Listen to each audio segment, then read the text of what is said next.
காவிரி ஆற்றில் நீராடி ஆடிப்பெருக்கு கொண்டாடிய நிலை மாறி குழாய் நீரில் குளித்து கொண்டாடும் நிலைக்கு தள்ளப்பட்டுள்ளது.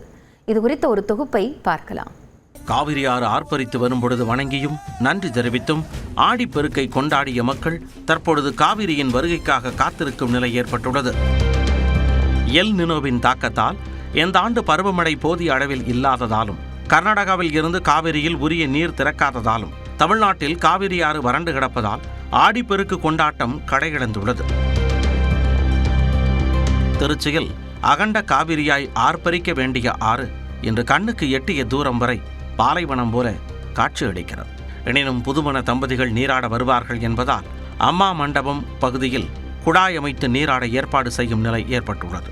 தற்காலிகமான வசதிகள் செய்யப்பட்டிருந்தாலும் காவிரியில் நீராடி வழிபடும் வாய்ப்பு இல்லையே என பொதுமக்கள் ஏக்கம் தெரிவித்துள்ளனர். இங்கே பார்த்தா தண்ணி இல்லை, குளிக்கிறதுக்கு சரியான வசதி இல்லை. தண்ணி காவிரியில் குளிக்கிறதுக்கு போய் இப்போ பைப்பில் குளிக்கிற மாதிரி சூழ்நிலை இருக்குது.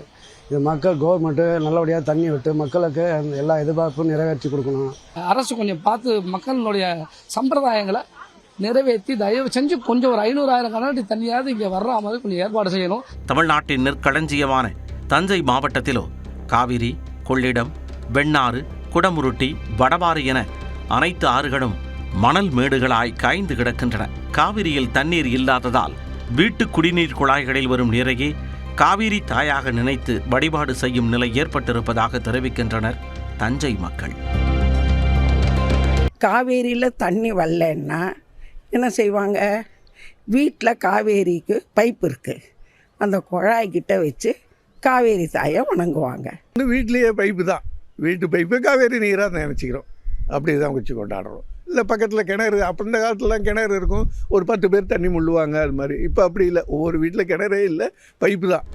ஆடிப்பட்டம் தேடி விதைத்த டெல்டாவின் மற்றொரு மாவட்டமான மயிலாடுதுறையிலும் இதே நிலைதான்.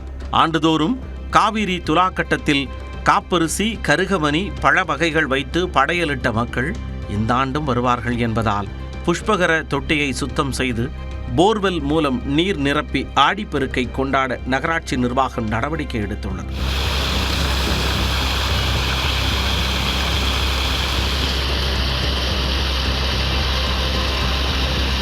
இந்த ஆண்டு ஆடிப்பெருக்கை ஏமாற்றத்தை அளித்தாலும் வரும் நாட்களிலாவது காவிரி தாய் ஓடோடி வந்து ஏக்கம் தீர்க்குமா என மக்களும் விவசாயிகளும் காத்து கிடக்கின்றனர்.